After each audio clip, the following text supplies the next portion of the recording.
Welcome to my garden, GinGeeGoodEarth Production 6, Part 11D, and I'm going to start with the William Penn's Treaty with the Indians, 1682. It talks about this on page 85, and I am finishing page 81 at the bottom. Elated with these successes, they next advanced towards Pecataqua, committing the same outrages at Oyster River, Salmon Falls, Dover, and Exeter. Before winter, 60 of the English in that quarter were killed, and nearly as many buildings consumed. The Indians in those parts, however, had real ground of complaint. Some seamen, hearing it, reported that Indian children could swim by instinct, overset the canoe at Squaw Succum of the Saco Indians, in which were his squaw and his infant child, were in the canoe, and it was overset. This act Squaw could not overlook, especially as some time after the child died, and as the Saccum believed, on account of some injury that it then received. Besides this, several Indians had been enticed on board a vessel, carried off, and sold into slavery. To redress these wrongs, the Indians commenced hostilities, notwithstanding that Narragansett had pledged themselves by their treaty not to engage in the war against the English. It was their treaty, and it was discovered that they were taking part with the enemy. It was deemed necessary, therefore, for the safety of the colonies, early to check that powerful tribe. According Governor Winslow of Plymouth, with about 1,800 troops from Massachusetts and Connecticut, and 160 friendly Indians, commenced their march from Pettiquamuscat on the 19th of December, 1675, through a deep snow towards the enemy, who were in a swamp about 15 miles distant. The army arrived at the swamp at 1 in the afternoon. Some Indians at the edge of the swamp were fired upon, but fled. The whole army now pursued the Indians to the fortress. This stood on the rising ground in the middle of the swamp. It was work of great strength and labor, being composed of the palisades, and surrounded by a hedge about 16 feet in thickness. Once the entrance only led to the fort through the surrounding thicket. Upon this the English providentially fell, and without waiting to form, rushed impetuously towards the fort. The English captains entered first. The resistance of the Indians was gallant and warlike. Captains Johnson and Davenport, with many of their men, fell at the entrance. At length the English gave back and were obliged to retreat out of the fort. Let me move the Hollywood production board so you can watch the picture show.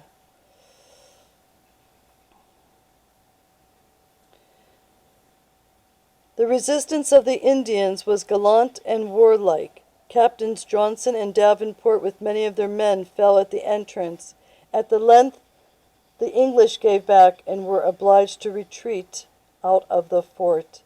At this crisis, the army being on the point of a fatal repulse, some Connecticut men on the opposite side of the fort discovered a place destitute of the palisades. There instantly sprang into the fort, fell upon the rear of the Indians, and aided by the rest of the army, after a desperate conflict, achieved a complete victory. 600 wigwams was now set afire. The scene was awful. Deep volumes of smoke rolled up to heaven, mingling with the dying shrieks of mothers and infants, while the aged and the infirm were consuming in the flames. Even at this distant period we cannot recall this scene without pain and sorrow, and can justify the severity of our ancestors only by admitting its necessity for self-preservation. The Indians in the fort were estimated at 4,000, and of these 700 warriors were killed and 300 died of their wounds. 300 were taken prisoners, and as many women and children. The rest, except such as were consumed, fled.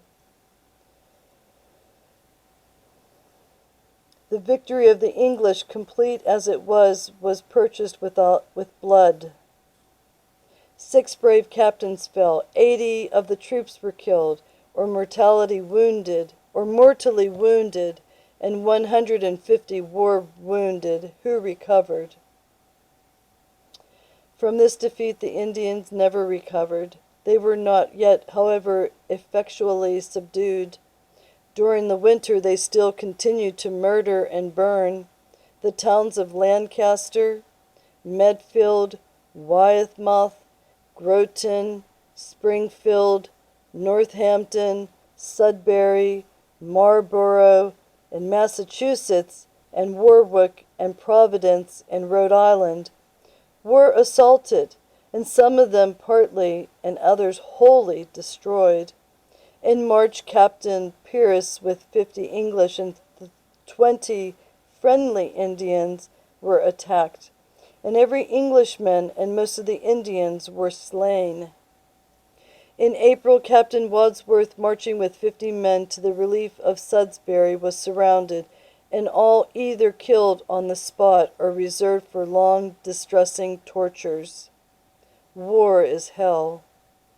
The success of the Indians during the winter had been great, but on the return of spring, the tide turned against them.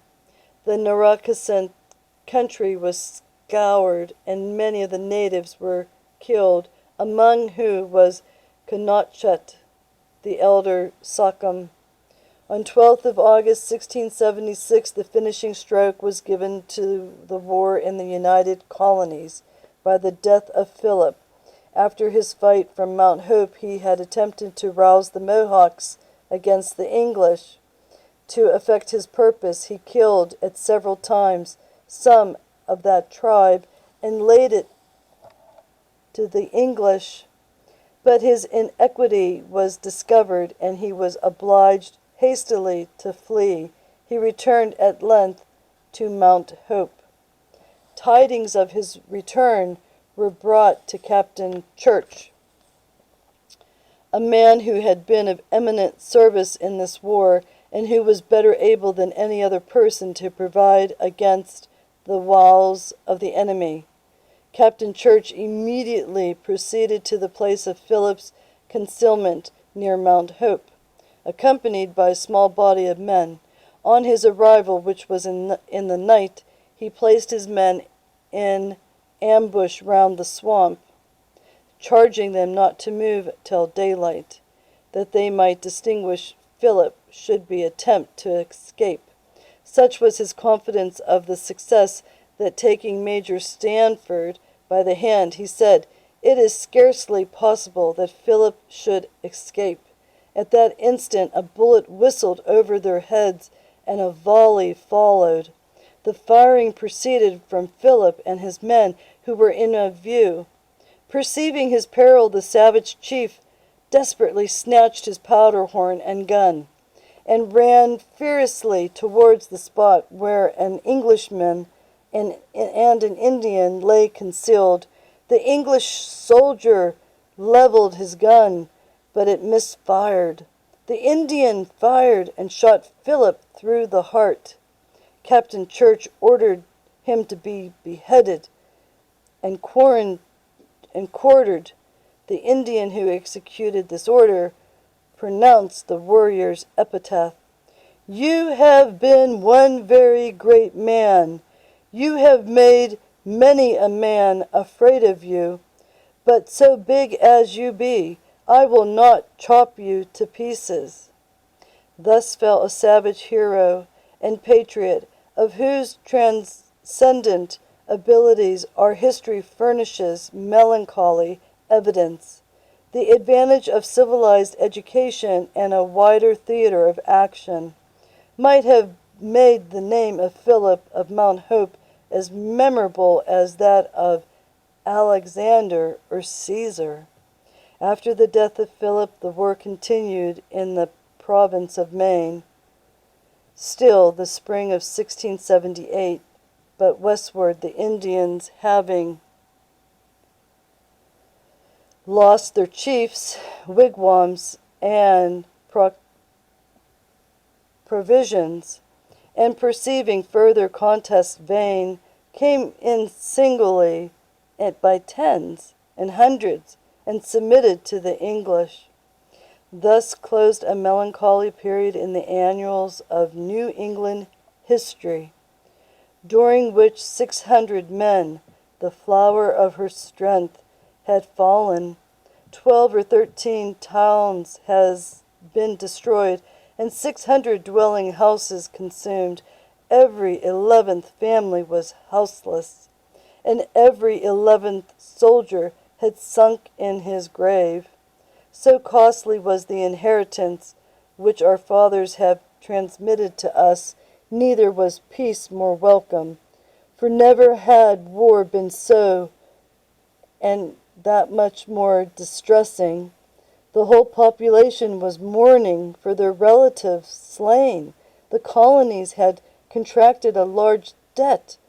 With their resources having been so much diminished, they found an almost insupportable burden, yet they forbore to apply to their mother country for assistance, which excited jealousy. You act such a privy councillor, as though you were independent. Although poor, you are proud. They forbore to apply to their mother country for assistance, which excited jealousy.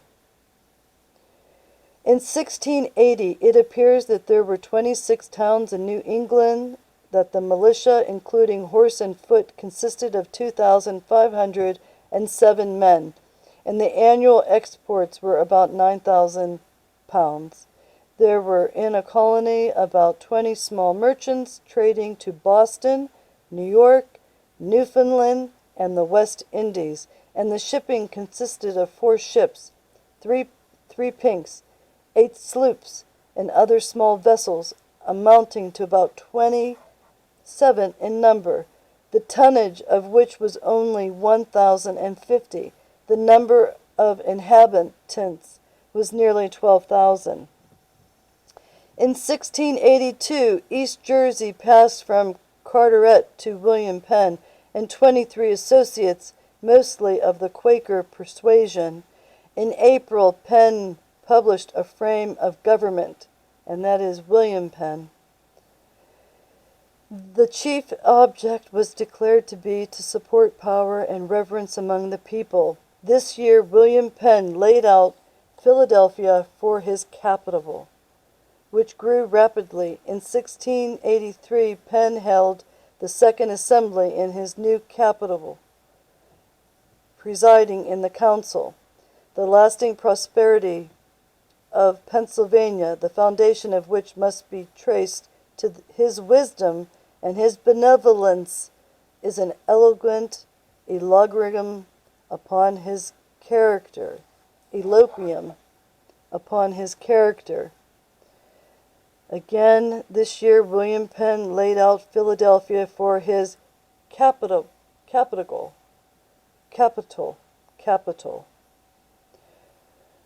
1684, King James established a temporary government over the colony, first appointing Joseph Dudley, and in 1686 he appointed Sir Edmund Andros to be governor of New England.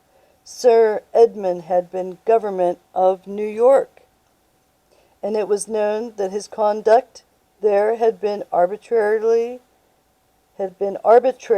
and tyrannical. In October, Sir Edmund, with a guard about 60 regular troops, went to Hartford.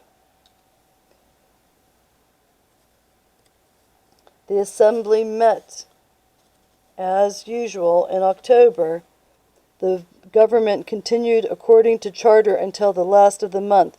About this time, Sir Edmund, with his suite and more than 60 regular troops, came to Hartford when the assembly were sitting, demanded the charter, and declared the government under it to be dissolved. The assembly were extremely reluctant and slow with respect to any resolve to surrender the charter, or with respect to any motion to bring it forth. The tradition is that Governor Treat strongly represented the great expense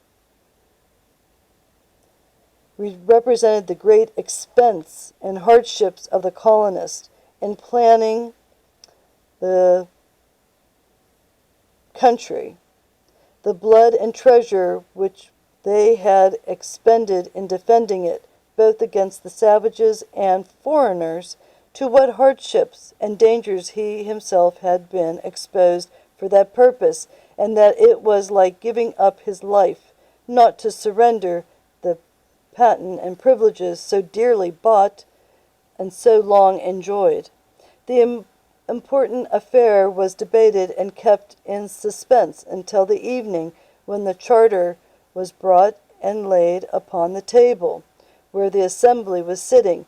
By this time great numbers of people were assembled, and men sufficiently bold to enterprise whatever might be necessary or expedient. The lights were instantly extinguished, and one Captain Wadsworth of Hartford, in the most silent and secret manner, carried off the charter and secreted it in a large hollow tree. Fronting the house of the Honorable Samuel Wilius, then one of the magistrates of the colony. The people appeared all peaceably and orderly. The candles were officiously relighted, but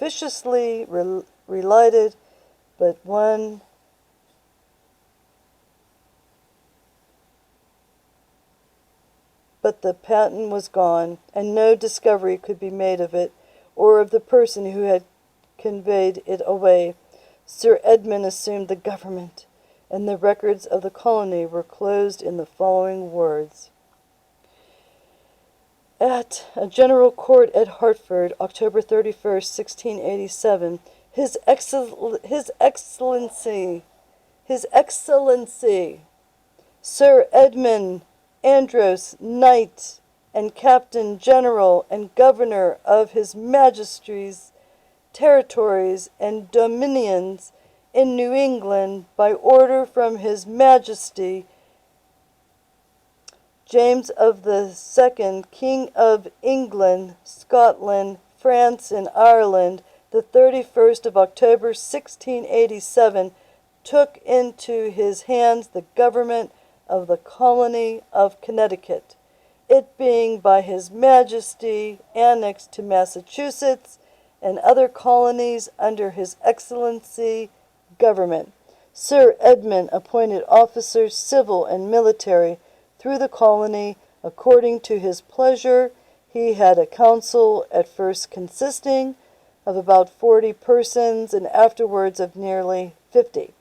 4 of the number, Governor Treat, John Fitz Winthrop, Waite Winthrop, and John Allen, Esquires, were of Connecticut. Sir Edmund began his government with the most flattering professions of his regard to the public safety and happiness. He instructed the judges to administer justice as far as might be consistent with the new regulations, according to the former laws and customs. It is, however, well observed by the Governor Hutchinson that Nero concealed his tyrannical disposition more years than Sir Edmund and his creatures did months.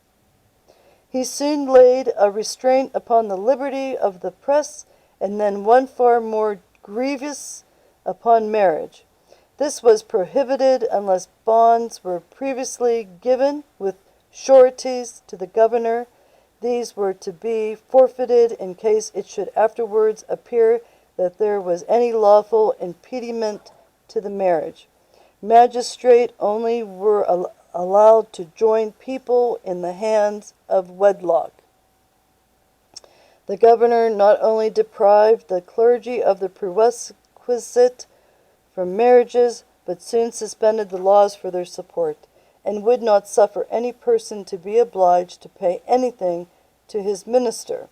Nay, he menaced the people that if they resisted his will, their meeting houses should be taken from them, and that any person who should give 2d to a nonconformist minister should be punished. The fees of all officers under this new administration were exorbitant.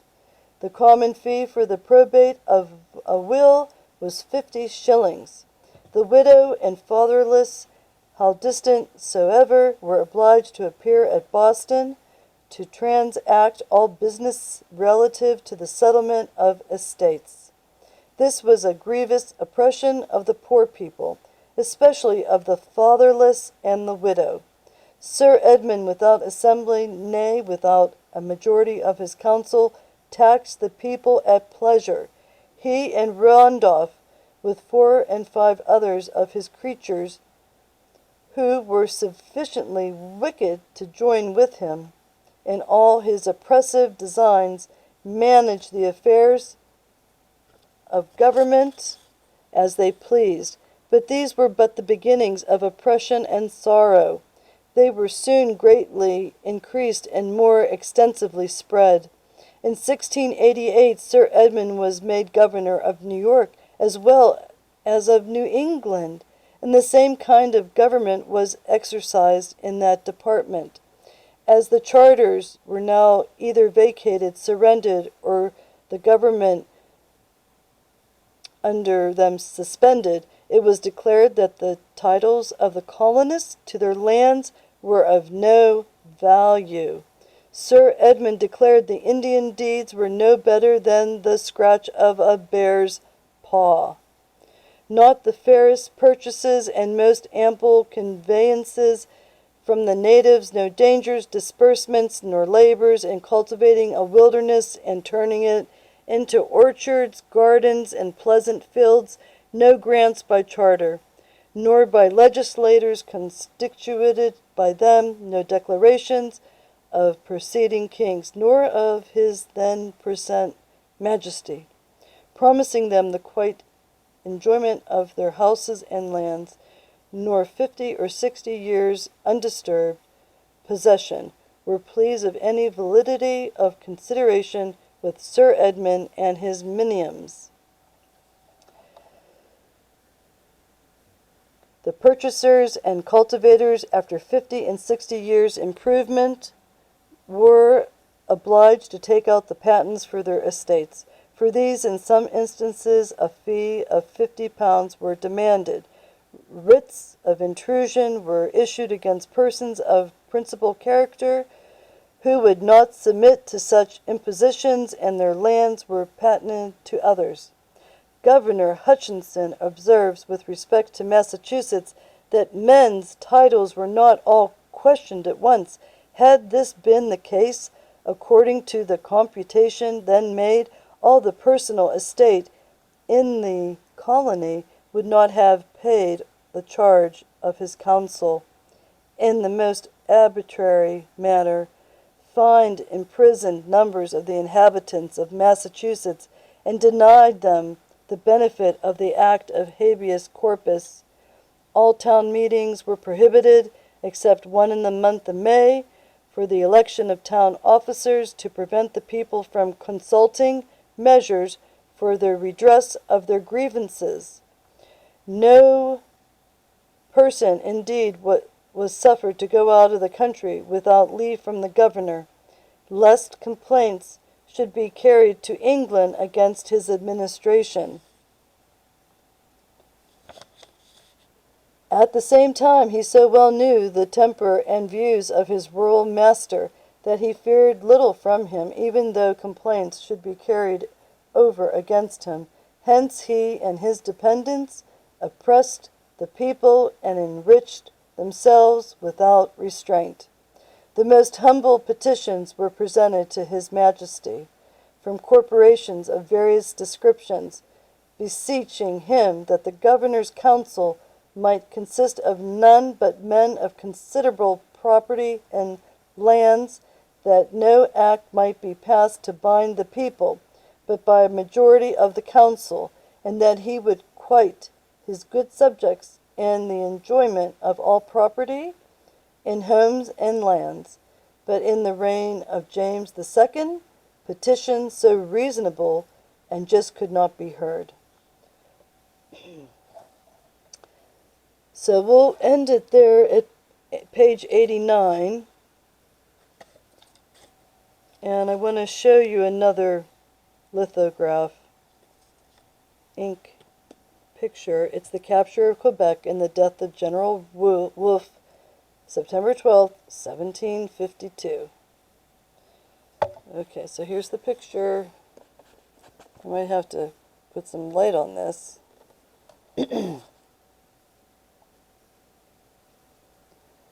And then we have the William Penn's Treaty with the Indians, 1682. And we read the page number 85, which that portrays that event. Capture of Quebec and the death of the General Wolfe, September 12th, 752. And it's on page 131. And I probably will be using both pictures as thumbnails, so you can get a better quality picture for your own historic education purposes. And we can still move on here, and I thought we would talk about the modern method of preparing delightful foods by Ida Allen, and it's created by the Corn Products Refining Company of Trinity Station, New York, New York. And I'm going to read the reference to the book. And again, they have a beautiful First American on the cover. And it's also on the back, so there might be a better picture of her. So the lighting. And I'm just going to read the introduction.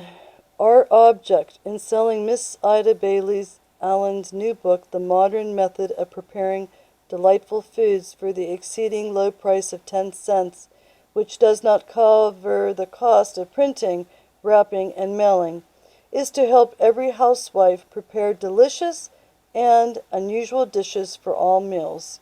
As you examine the recipes and suggestions, you will realize what a valuable aid this book is to progressive women. We will be very glad to mail copies of Miss Allen's book post-paid to any of your friends. Merely fill in their names and addresses as indicated on the reverse side of this page, enclosing 10 cents in coin or stamps or money order. Just imagine making a money order for 10 cents for each copy ordered and mailed to New York, New York, Corn Products Refining Company. And this was interesting in the book. I wanted to, there's an ad in the book, and it's about new, remarkably easy way to prepare delicious Mazola mayonnaise. So, beating requires only 30 seconds, perfect results guaranteed.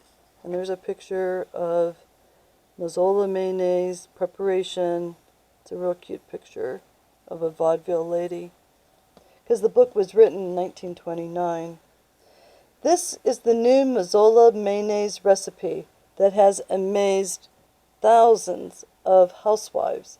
Easily, quickly made, and you can prepare a pound of this wonderful mayonnaise for less than 20 cents. About 1 half the price of manufactured mayonnaise recipe. Merely follow this recipe carefully and the results will surprise you. So, we need 1 egg, 2 tablespoons of sugar, 1½ teaspoons of salt, 2 teaspoons of dry mustard, 4 tablespoons of Argo cornstarch. All measurements should be level. 1/8 teaspoon of paprika, 1/4 cup of vinegar, 3/4 cup of mazola, and 1 cup of water. Put the egg, sugar, seasoning, vinegar, and mazola in mixing bowl. But do not stir. Make a paste by mixing the Argo cornstarch with 1/2 cup of water, adding additional 1/2 cup of water, and cook over slow fire, stirring constantly until it boils and clears up. Add hot cornstarch mixture to ingredients in mixing bowl and beat briskly with Dover egg beater. Cool before serving. So there you go. That's how they made the mayonnaise. And today we should learn how to make our own mayonnaise also so we can save money. And there was something else I wanted to read in here about Karo syrup, which is basically corn syrup. It's made out of corn. So let me read that. Karo syrup, the 2 great body energizers, starch and sugar. Remember, glucose is the only energy source that provides your brain with energy. And starch is also another type of sugar. So, the 2 great body energizers, starch and sugar, are so closely related that they are classified under the great heading carbohydrates. The starch of corn is used in modern foods in a way that early colonists did not dream about. For science has converted it into a sweet that has remarkable energizing powers, and that is readily predigested. For during the process of manufacture, the starch is turned to dextrose. This must usually be done by digestive juices in your gut before a sweet can be assimilated. There are 3 kinds of Karo, all made in the same basic way. All are table syrups and healthful spreads for bread. They are adapted to many cooking purposes. Karo Blue Label can be used in any recipe calling for molasses. Karo Orange Label when a caramel flavor is needed. Karo Crystal White in making candies, icings, fondant, ices, and ice creams, and sweetening pouches and fruit aids. Punches and fruit aids. So sweetening punches and fruit aids. And that's just like the recipe that we read today on whiskey, grapefruit, pineapple punch, and it requests that you add a sugar syrup. Well, that's Karo. So it's the same thing. So you want Karo that's made for candies.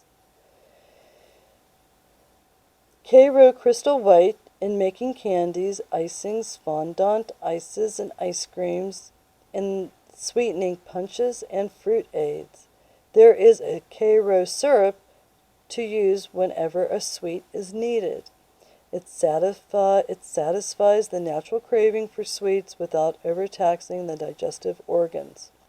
Karo Blue Label, used as a seasoning, imparts to meats, casseroles, and many soups and vegetables that elusive deliciousness achieved by the best French chefs. Okay, so we'll go back to that book, and now we're going to finish, and we're going to try to read this in its entirety before I lose film. The Wit and Wisdom of John F. Kennedy on Foreign Affairs, Chapter 5. Okay.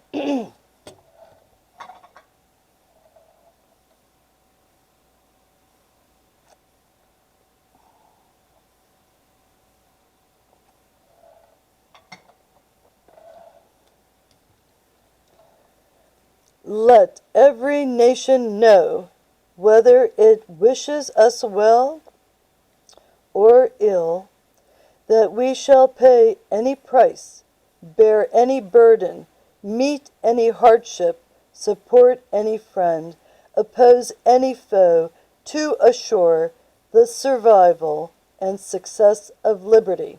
January 20th, 1961.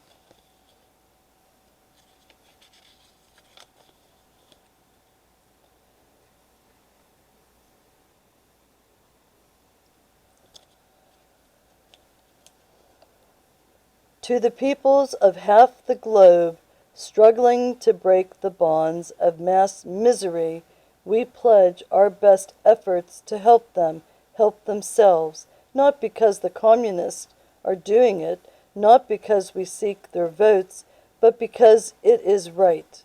January 20th, 1961. Let us begin anew, remembering on both sides that civility is not a sign of weakness, and sincerity is always subject to proof. Let us never negotiate out of fear, but let us never fear to negotiate. I do not regard religion as a weapon in the Cold War. I regard it as the essence of the differences which separate those on the other side of the Iron Curtain and ourselves. I recommend to the Congress the establishment of a permanent peace corps, a pool of trained American men and women sent overseas by the U.S. government or through private organizations and institutions to help foreign countries meet their urgent needs for skilled manpower. Although this is an American Peace Corps, the problem of world development is not just an American problem. Let us hope that other nations will mobilize the spirit and energies and skill of other people, of their own people, in some form of Peace Corps, making our own effort only one step in a major international effort to increase the welfare of all men and improve understanding among nations. March 1st, 1961. The path we have chosen for the present is full of hazards, as all paths are, but it is the one most consistent with our character and our courage as a nation and our commitments around the world. The cost of freedom is always high, but Americans have always paid it. And one path we shall never choose, and that is the path of surrender or submission. October 22nd, 1962. We prefer world law in the age of self-determination to world war in the age of mass extermination. A few years ago, it was said that the optimist learned Russian and the pessimist learned Chinese. I prefer to think that those with vision study French and English. June 1st, 1961. I do not believe that the test ban treaty means that the competition between the communist system and ourselves will end. What we hope is that it will not be carried into sphere of nuclear war, but the competition will go on. Which society is more productive? Which society educates its children better? Which society maintains a higher rate of economic growth? Which society produces more cultural and intellectual stimulus? Which society, in other words, is the happier? September 22nd, 1963. If this treaty fails, it will not be our doing, and if it fails, we shall not regret that we have made this clear and honorable national commitment to the cause of man's survival. October 7th, 1963. Arms alone are not enough to keep the peace. It must be kept by men. Our instrument and our hope is the United Nations. January 11th, 1962. And now the United Nations is no longer loyal to America. And that is in question. I believe in America that is on the march. I believe in an America that is on the march, and an America respected by all nations, friends and foes alike, and America that is moving, choosing, doing, dreaming, a strong America in a world of peace. We are summoned to a struggle against the common enemies of man, tyranny, poverty, disease, and war itself. Can we forge against these enemies a grand and global alliance, north and south, east and west, that can assure more fruitful life for all mankind? Will you join me in that historic effort? We seek no conquests, no satellites, no riches. We seek only the day when nation shall not lift up sword against nation, neither shall they learn war any more. May 25th, 1961. And I always say, make war illegal. Make war illegal. There is a quotation from Lincoln which I think is particularly applicable today. He said, "I believe there is a God. I see the storm coming, and I believe he has had a hand in it. If he has a part and place for me, I believe that I am ready." We see the storm coming, and we believe he has a hand in it. And if he has a place and a part for us, I believe that we are ready. March 1st, 1962. While we shall negotiate freely, we shall not negotiate freedom. Our Las Vegas gambler is supposed to have said he hoped we'd be tough as on Berlin as we've been on Las Vegas. Well, we intend to be. October 10th, 1962. In the American Revolution, Thomas Paine said, "The cause of America is the cause of all mankind." I think in 1960, the cause of all mankind is the cause of America. September 9th, 1960. That was the year I was born. The last page. This is our guide for the present and our vision for the future.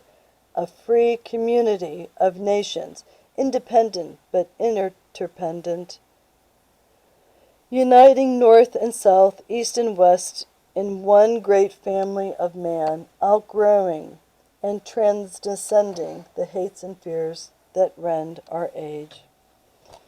I'm going to read that again. This is our guide for the present and our vision for the future. A free community of nations, independent but interdependent, uniting north and south, east and west in one great family of man. Outgrowing the transcending the hates and fears that rend our age. January 11th, 1962. On the presidential coat of arms, the American eagle holds in his right talon the olive branch, while in his left he holds a bundle of arrows. We intend to give equal attention to both. January 30th, 1961. Let us call a truce of terror. Let us invoke the blessings of peace. And as we build an international capacity to keep peace, let us join in dismantling the national capacity to wage war. September 25th, 1961. Very well said, J.F. Kennedy.